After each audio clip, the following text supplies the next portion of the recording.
મહામહિમ રાજપાલ શ્રીજી આવીને આપણને આશીર્વાદ આપ્યા. હું એમનો આભાર માનું છું. યોગ ગુરુ પૂજ્ય બાબા રામદેવજી વલસાડમાં એમનો શિબિર ચાલે છે.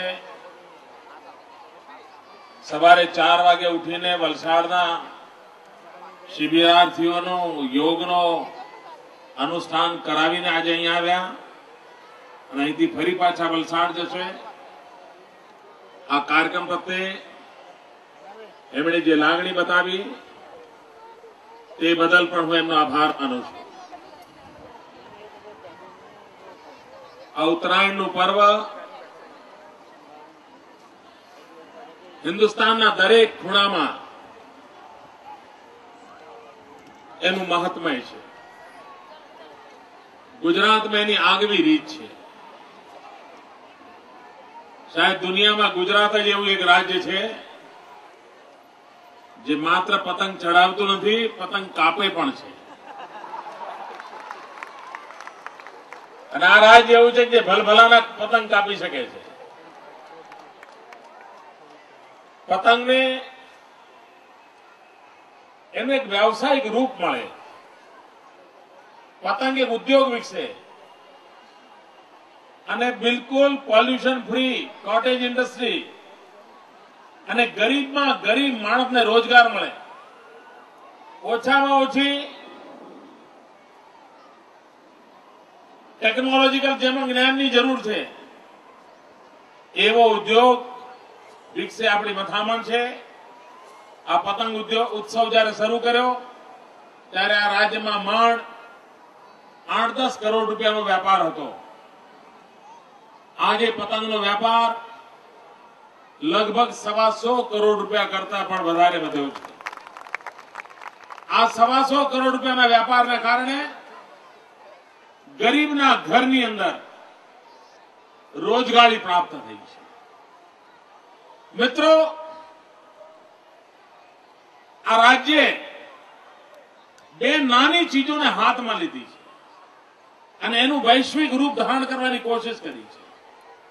આમ વિચાર કરો તો પતંગની કિંમત કેટલી? 2 રૂપિયા, 3 રૂપિયા. રાસ ગરબા રમીએ દાંડિયાની કિંમત કેટલી? 12-15 રૂપિયા. 2 રૂપિયા, 5 રૂપિયા, 12 રૂપિયા, 15 રૂપિયાની જેવી નાનકડી પૂંજી સાથે જે કરી શકાય એવો ગરબો અને પતંગ દ્વારા વિશ્વમાં ઓળખ ઉભી કરવાની તાકાત આ ગુજરાતીમાં જ હોઈ શકે. બાકી બીજાને વિશ્વમાં ઉભી ઓળખ કરવી હોય તો અરબો અરબો રૂપિયા ખર્ચવા પડે. આપણે 12-15 રૂપિયાના દાંડિયા, 2-5 રૂપિયાના પતંગથી જગતને આપણી પહેચાન કરાવવાનું સામર્થ્ય ધરાવીએ છીએ અને આ જ આપણી વિશેષતા છે. અલ્પમાંથી પણ અનંત સુધી લઈ જવાનું સામર્થ્ય આ ધરતીમાં છે. આ ઉત્તરાયણનો તહેવાર સ્નેહ અને સ્નિગ્ધનો તહેવાર છે. મહારાષ્ટ્રમાં કે તિલગુડ ગયા, ગોળ ગોળ બોલા. તલગોળનું મહત્વ છે, વિજ્ઞાન સાથે જોડાયેલું છે. અને આજે જયારે અમદાવાદ મ્યુનિસિપલ કોર્પોરેશનના સ્કૂલ બોર્ડમાં ભણતા બાળકોએ જે ભવ્ય સામૂહિક યોગ, સામૂહિક સૂર્ય નમસ્કાર એના તાલબદ્ધ દર્શન કરાવ્યા છે, હું આ સૌ બાળકોને લાખ લાખ અભિનંદન આપું છું. આ બાળકોને જેમણે શિક્ષિત કર્યા એ સૌ શિક્ષક મિત્રોને અભિનંદન આપું છું. અને સ્કૂલ બોર્ડની આખી ટીમ અભિનંદનને પાત્ર છે. આપણે ઘણીવાર ટીવી પર ઓલિમ્પિક ખેલકૂદ સ્પર્ધાના પ્રારંભના કાર્યક્રમો જોઈએ તો આપણે મોંમાં આંગળી નાખતા હોઈએ છીએ. ભાઈઓ, ગરીબ ઝૂંપડપટ્ટીમાં રહેનારા બાળકો, આ ગરીબ બાળકો જે સ્કૂલ બોર્ડની પ્રાથમિક શાળાઓમાં ભણે છે એવા ગરીબ બાળકોએ આજે જે કમાલ કરી બતાવી છે એમાં લાગે છે કે આપણે ત્યાં કેટલું બધું સામર્થ્ય પડ્યું છે. આ સામર્થ્યને શોધવાની જરૂર છે, આ સામર્થ્યને જોડવાની જરૂર છે. અને ભાઈઓ બહેનો, જયારે બાળકો શરીર નમસ્કાર કરતા હતા, યોગના પ્રયોગો કરતા હતા, ત્યારે માત્ર એમના કદમ મળતા દેવું નહીં, એમના હાથના તાલ મળતા દેવું નહીં. આ પ્રકારે જયારે કાર્યક્રમ કરતા હોય છે ત્યારે મન પણ મળતા હોય છે, એક સામૂહિક શક્તિનો અનુભવ થતો હોય છે.